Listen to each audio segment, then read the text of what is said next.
आप सभी लोगों का उस नए तकनीकी सत्र में स्वागत है। और जैसा कि मैंने अभी आपको पिछले सत्र में बताया था कि औद्योगिक क्रांति जब चीन में चल रही थी, उसी समय सांस्कृतिक क्रांति, कल्चरल रिवॉल्यूशन के नाम पर माओ से तुंग ने बच्चों को और नौयुवाओं को अपनी तरफ अट्रैक्ट किया। और क्योंकि सत्ता से बेदखल हो चुके थे, इसलिए फिर से अपने विरोधियों को सबक सिखाने के लिए इन बच्चों को भड़काया। और उसका असर ये हुआ कि इन बच्चों ने जा करके इनके जो विरोधी थे उनकी हत्या तक कर दी। पहले इन्होंने काम कैसे किया था? चांग काई शेक के खिलाफ जब लॉन्ग मार्च निकाला था, वो लॉन्ग मार्च 6000 से 8000 मील का था जो चला था। 1 लाख लोग थे।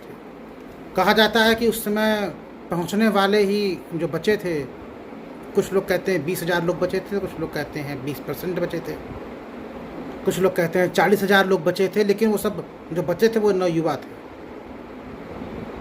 तो आप सोचिए कि लॉन्ग मार्च भी ये व्यक्ति निकाल चुका था 6000 से 8000 मील का, जो सबसे लंबे 370 दिन में वहाँ तक पहुँचा था, जो अपने आप में मायने रखता है। और चांग काई शेक को सब देख के भागना पड़ा, वो फार्मोसा और ताइवान चले गए। उसके बाद इन्होंने सत्ता पाई। सत्ता में अपनी हरकतों के कारण इनको इनकी पार्टी के लोगों ने बेदखल किया, तो उनके खिलाफ फिर ये गए जनता के बीच में, क्योंकि इन्होंने पहले कह रखा था कि सत्ता बंदूक की नली से निकलती है। लोगों के बीच में गए, युवाओं के बीच में गए, बच्चों के बीच में गए, क्योंकि सर्वहारा वर्ग तब इनके पास आना नहीं है, क्योंकि वो उनको देख चुका है।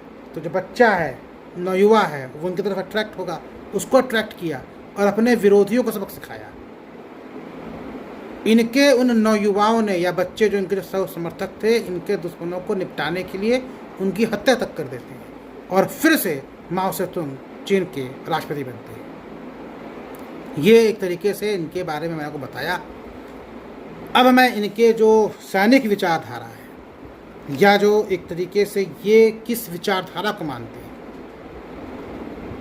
उस पर आगे ले चलता हूँ। देखिए, इनकी जो अपनी थ्योरी थी वो थी गुरिल्ला युद्ध। गुरिल्ला युद्ध क्या होता है? एक छापा मार युद्ध कला होती है, जिसमें किसी भी सेना के ऊपर, एक रेगुलर आदमी के ऊपर, जो एक प्रोफेशनल आर्मी है, उसके ऊपर आप छुप करके अचानक से वार करिए।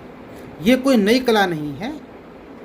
मैंने आपसे कहा था कि अगर आपको माओ से तुंग को समझना है तो आपको सुन त्सू का जो मैंने लेक्चर दिया है वो भी समझना पड़ेगा, क्योंकि चीन के एक विचारक वो भी हैं। इसके अलावा जो 1962 के जो मैंने युद्ध की बात की है, आपको वो भी समझना पड़ेगा। क्यों? क्योंकि एक बहुत पुराने काल की बात कर रहा हूँ, एक अब के 62 जो भारत झेला उसकी बात कर रहा हूँ।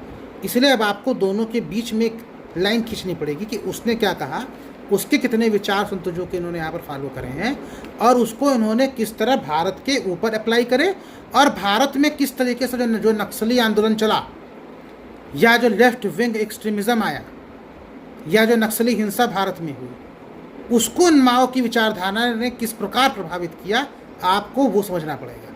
इसलिए आपको इनको समझना पड़ेगा, और इसके लिए आपको सुन त्सू भी देखना पड़ेगा, 1962 का युद्ध भी देखना पड़ेगा। तो गुरिल्ला युद्ध की बात करते हैं। गुरिल्ला युद्ध कला शुरू से कमजोरों की युद्ध कला रही है, मजबूतों के खिलाफ, ऐसा माना जाता है। सुन त्सू ने भी इसका वर्णन किया है। कौटिल्य के भी आपको इसके कुछ एग्जाम्पल मिल जाएंगे, और शिवाजी ने भी औरंगजेब और मुगलों के खिलाफ इसका भरपूर पालन किया था। लेकिन देखिए, गुरिल्ला युद्ध कला हर जगह नहीं चल सकती, वो प्रकृति के ऊपर डिपेंड करती है। अब मैदान में आप क्या गुरिल्ला युद्ध कला करेंगे? पहाड़ हो, जंगल हो, है ना, खाई हो, वहाँ पर अचानक से आप आएंगे और करके चले जाएंगे, वहाँ सब चीज़ें चल सकती हैं। इनकी एक बहुत अच्छी फेमस किताब है इन माओवादियों की या माओ की, नक्सलियों की, रेड बुक, है ना। तो खैर मैंने पढ़ा नहीं है, लेकिन रेड बुक है। अब उसके बारे में मैं आपको आगे बताता हूँ इनके क्या विचारधारा थे। देखिए, इनका कहना ये था कि अगर आपको रहना है, आंदोलन करना है, कोई भी करना, तो आपको जनता के बीच में रहना पड़ेगा। और जनता के बीच में किस तरह रहना पड़ेगा? जैसे पानी में मछली रहती है, उसी में बिल्कुल घुल मिल जाइए। अब आप इसका एग्जाम्पल देखिए, उनका करा था कि थोड़ा सा अपने अंदर विनम्रता लाइए। अगर आपको नक्सली आंदोलन या अगर आपको गुरिल्ला युद्ध कला चलानी है, जो इनकी विचारधारा थी, जैसा कि उन्होंने चांग काई शेक के खिलाफ किया था, फिर अपनी सत्ता के खिलाफ किया था, फिर से दोबारा बने थे, तो उसके लिए जो बात करते हैं कि जब भी कोई आंदोलन करता या गुरिल्ला युद्ध कला वाला आदमी या इस तरह का जो छापामार युद्ध कला करने वाला आदमी, कुल मिलाकर के इंसर्जेंट, आप जो भी कहना चाहें, इनकी विचारधारा को मानने वाला आदमी, जब भी कोई किसी जगह पे जाए, किसी के घर में जा रहे हो, शरण लिए हो, तो जब वहाँ से निकलो तो खुद से गेट बंद कर दो। तुमको उसने सोने के लिए, आराम करने के लिए जो सामान दिया हो, चद्दर दिया हो, चटाई दिया हो, कि ये सब उस ज़माने की बात थी, तब तो पलंग इतनी होती नहीं थी, गरीबी का ज़माना था, तो जो उसने सामान दिया है वो उसको वापस कर दो। इसके अलावा जनता के साथ विनम्रता से बात करो और ये ट्राई करो कि जनता को जिस चीज़ की ज़रूरत है उसकी वो पूरी सहायता करो। जो तुमने सामान जनता से लिया है, जब कहीं से जा रहे हो उसको वापस करो। क्यों? आपको उसी के बीच में रहना है ना, तो वो आपके खिलाफ नहीं होनी चाहिए। स्वच्छता की बहुत बात करते हैं, लेकिन मैंने आपको पिछले सत्र में बता रखा है कि खुद सफाई से इनका कोई दूर दूर तक नाता नहीं था। मंजन नहीं करते थे, चमेली की चाय पीते थे, उसी से कुल्ला कर लेते थे, नहाने धोने में यकीन नहीं था, चलने फिरने में खुद बहुत बोझिल से होते थे क्योंकि बहुत मोटे हो चुके थे, एक पलंग पे रहते थे, जहाँ जाते थे अपनी पलंग लेके जाते थे, वो बस पढ़ते रहते थे। ठीक है, तो ये एक इनकी जो विचारधारा थी वो थी। अब आगे चलते हैं। देखिए, किसी भी आंदोलन के लिए जो मुख्य नियम हैं, जो मुख्य चीज़ों का जो सूत्रपात किया गया है, उनमें से उनकी जो भावनाएं थी वो निम्न थी। जैसे जन सहयोग। देखिए, बिना जनता के समर्थन के कोई भी आंदोलन आगे नहीं चल सकता। तो इसलिए क्या है कि किसी भी तरह का आंदोलन, आपने देखा होगा, सुनते होंगे कि जब ये नक्सली कोई काम करते हैं तो एक जनताना अदालत बोलते हैं, मतलब जनता की अदालत, वहीं पे आपको पेश करेंगे जनता के सामने। क्यों? आपको दिखाने के लिए, आपकी पकड़ बनाने के लिए, जनता को दिखाने के लिए कि देखो, जो तुम फैसला लोगे वही फैसला जारी होगा जो तुमने कह दिया। तो जन सहयोग, क्योंकि जनता का पूरा सपोर्ट मिलना चाहिए। कारण क्या है? कल को आपको सैनिकों की भर्ती करनी है अपने आंदोलन के लिए, तो वो कहाँ से लोग आएंगे? यही सर्वहारा से आएंगे, जो गरीब है, दबा कुचला है। अब उसकी भर्ती कहाँ से होगी? उसकी भर्ती तो आपको जनता से चाहिए। कोई एलियंस तो लड़ने आएंगे नहीं, तो आपको जनता का सहयोग चाहिए। उसको अपने तरफ मिलाने के लिए आपको बताना पड़ेगा कि हम तुम्हारे लिए लड़ रहे हैं। दूसरा, हथियार। भाई, हथियार या तो बनेगा या फिर लूटोगे, तो हथियार भी आपको चाहिए, उसके लिए भी आपको जनता का सहयोग चाहिए। रसद, अब मान लीजिए खाने का कोई सामान चाहिए, कपड़ा चाहिए, आपके पास नहीं है, ख़त्म हो गया, तो कौन आपको देगा? जनता ही देगी। खरीदने जाओगे तो पकड़ जाओगे। उस कंडीशन में भी आपको जनता से ही पूरा सपोर्ट चाहिए जो आपको समझे। इसलिए इनका कहना था कि जनता को आप समझिए, जनता के साथ सपोर्ट करिए, और इन सब चीज़ों को वो कायदे से समझाते हैं अपने विचारधारा को मानने वालों को। दूसरा क्या है? देखिए, अगर जनता अगर आपके खिलाफ हो जाएगी तो कोई सहयोग भी नहीं मिलेगा। जैसे मान लीजिए कोई सूचना आनी है, कोई सूचना प्राप्त करना है, कौन देगा? कोई तो देगा ना। सूचना का आप ऐसे समझिए, आप अक्सर पढ़ते होंगे, सुनते होंगे, नक्सलियों ने अटैक किया, सुरक्षा बलों पर अटैक किया। सुरक्षा बल वहां से मूवमेंट कर रहे हैं, कौन बता रहा है? जनता। और ये कौन? अच्छा, फिर आप अक्सर ये भी सुनते होंगे कि एम्बुश करके सुरक्षा बलों पर नक्सलियों ने अटैक किया। तो जाहिर सी बात है कि नक्सली किस तरफ गए ये कौन बताएगा? जनता। तो ऐसे ये लोग अपने पास फिट रखते हैं जन सहयोग के नाम पर, जो सुरक्षा बलों को या जो सुरक्षा बलों से संबंधित लोग हैं उनको गलत इन्फॉर्मेशन दें और अपने जो माओवादी विचारधारा के समर्थक हैं उनको सही जानकारी दें। इसीलिए जन सहयोग की बात की जाती है। माओवादी या माओ का जो विचार है इस बारे में वो इसीलिए जनता का सहयोग, जनता ही गलत इन्फॉर्मेशन से किसी को भटका सकती है और सही इन्फॉर्मेशन देके आंदोलन को सफल बना सकती है।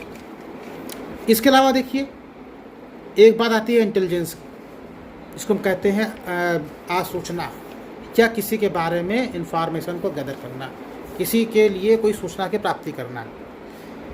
अब दुश्मन के पास कौन सा हथियार है, कितनी संख्या है, ये तो अब ये इतने बड़े तेज तो लोग होते नहीं है कि अपने आप पूरा एक इंटेलिजेंस डिपार्टमेंट ही सेटअप कर दें।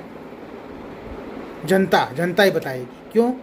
जनता घूम रही है, बताएगी कि देखो भाई वहाँ पर सुरक्षा बल आ गए हैं, वो अटैक कर सकते हैं, उनके पास ऐसे ऐसे हथियार देखे गए हैं। इसके अलावा क्या है, हथियार दुश्मन के कितने हैं, किस मात्रा में है, कितनी बड़ी संख्या है।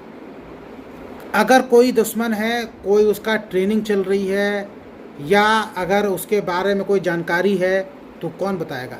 जनता ही बताएगी, या फिर आपको उसके बारे में जानकारी लेनी पड़ेगी। इसलिए माओ जन सहयोग के बाद इंफॉर्मेशन लेने और देने पर भी बहुत ध्यान देते हैं। अब आपको मैं इसका एक एग्जाम्पल बताता हूँ। ब्रिगेडियर जेपी डलवी ने किताब लिखी हिमालयन ब्लंडर, हिमालयी चूक। नेफा में आज का जो अरुणाचल प्रदेश है वहाँ पे 1962 के युद्ध में लड़ रहे थे, उनको गिरफ्तार किया गया और चीन ले जाया गया। उन्होंने अपनी किताब में जो बातें लिखी हैं वो, अब देखिए मैंने आपको बताया ना, ये आपको 62 वाला और सुनतुजू वाला दोनों चैप्टर सुनना पड़ेगा तब समझ पाएंगे, लेकिन फिर भी मैं यहाँ पे उसको कोट कर दे रहा हूँ।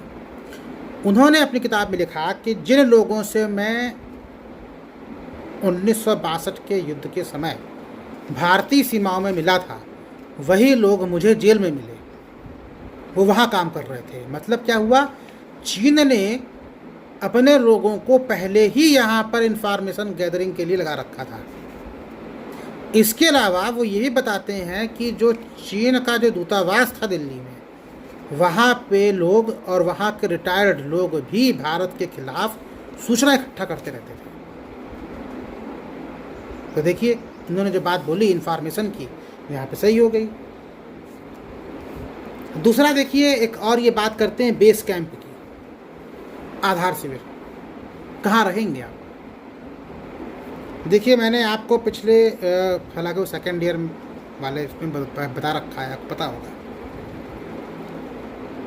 कि बांग्लादेश में, म्यांमार में जो भारत के जो माओवादी हैं, नक्सलवादी हैं, उनका ट्रेनिंग सेंटर था और है। मैंने बांग्लादेश का वर्ड क्यों यूज़ किया?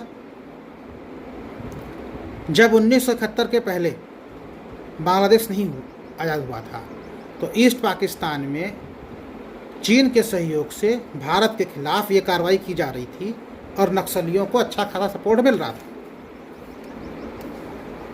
जो नॉर्थ ईस्ट में जो